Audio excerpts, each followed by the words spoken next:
In this problem, we want to prove theorem 5.2 in different steps. At first, we want to see what is the theorem 5.2.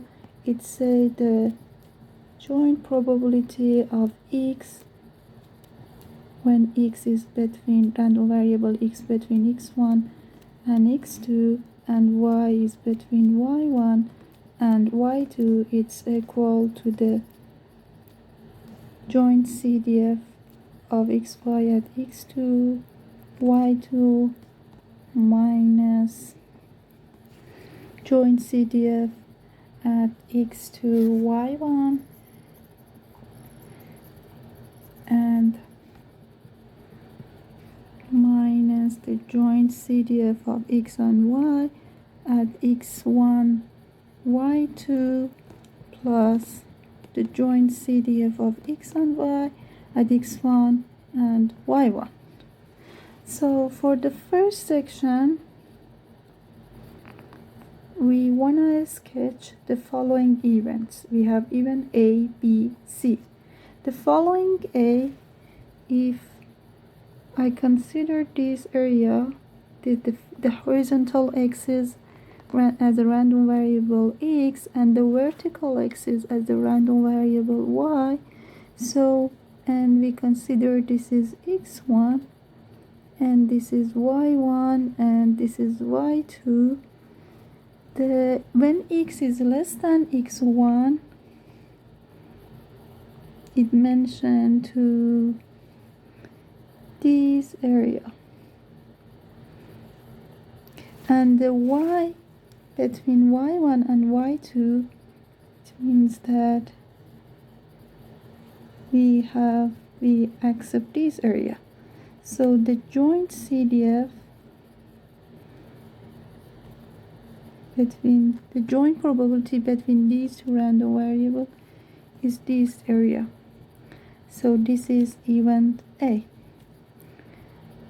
For B, again, we have x and y, and if this is x1 and this is x2 and this is y1, so it mentioned the event B to this area, and we call it B. And for event C,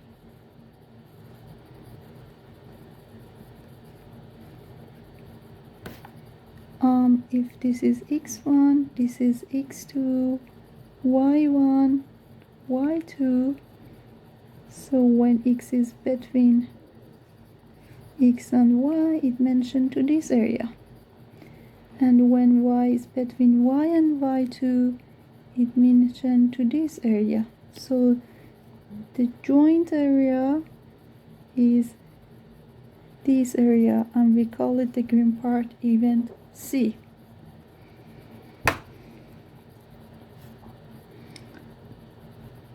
After this,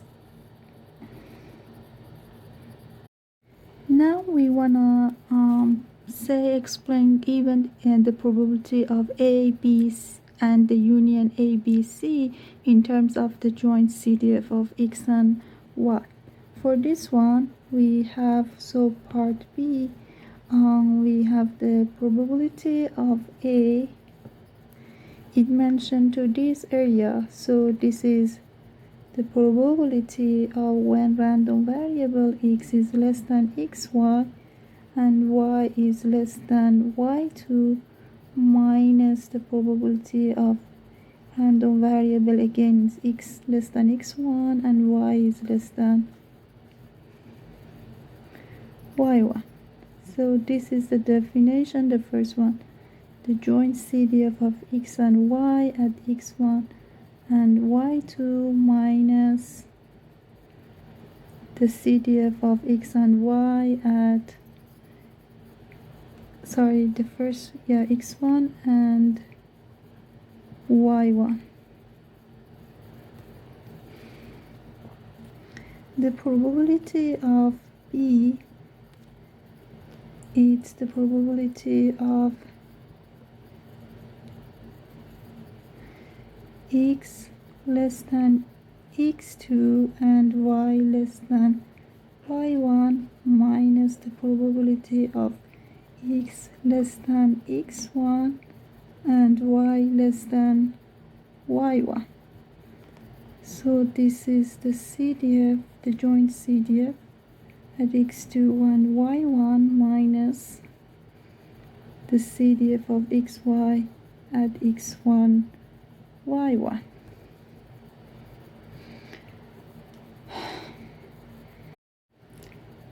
And the union ABC, it's equal to, it mentioned to which area?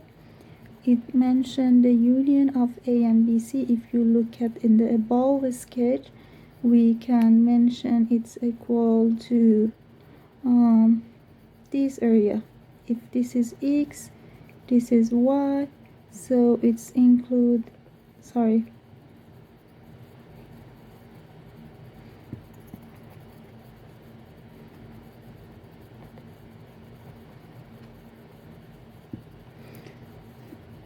x and y, and this is x1 and x2, y1, y2, it mentioned to this area. This is A, this is B, and this is C. So whole of this area is the union of A and B. That this is x2, y2, here is x1, y1. So we can write this is equal to the probability of x less than x2 and y less than y2 minus the probability of x less than x1 and y is less than y1. That this is the joint CDF of x1 at x2 and y2 minus the joint CDF between x and y at x1 and y1. So we write all of these probability in the part C as since A and B and C are mutually exclusive. Since A and B and C are mutually exclusive, prove the theorem 5.2. So we need to use the information from mutual exclusive, the formula, and calculate the probability of C and then prove this theorem. So for part C, since A, B, C are mutually exclusive, we can write the probability, the union of A, B, C, it's equal the summation of each of these probability.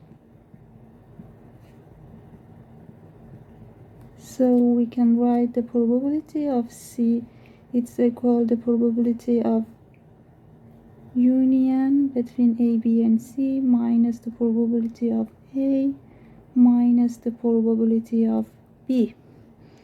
And we know for each of them, for the first part, the union probability, we can write from previous section that this is equal x2, y2 minus the CDF of x1, y1, and for the probability of A, we have the joint CDF of x1, y2 minus x1, y1.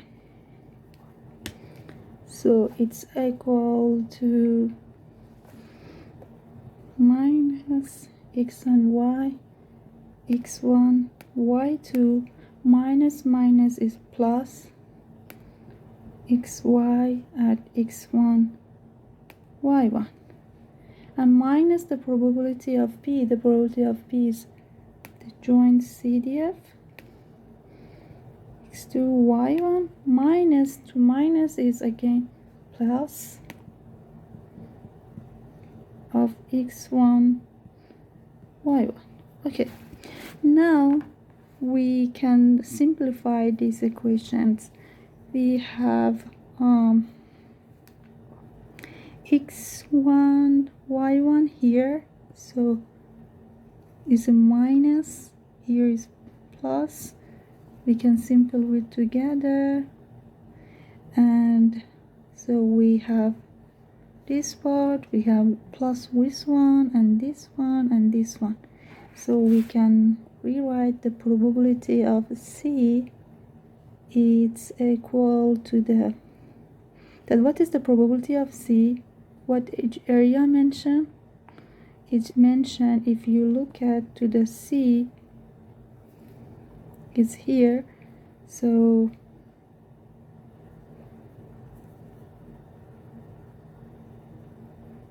we can write the probability of C, it's equal, it's equal the probability of when x is between x1 and x2 and the y is between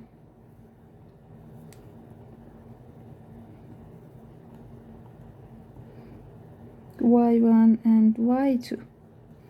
So we know, and this is equal to the above section, that it's fxy x2 y2, and we have this one minus f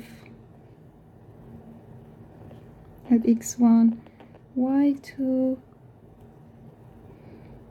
minus xy at x2 y1 plus the joint CDF at x1 y1. That this is the same what we have above for theorem 5.2. So we prove it.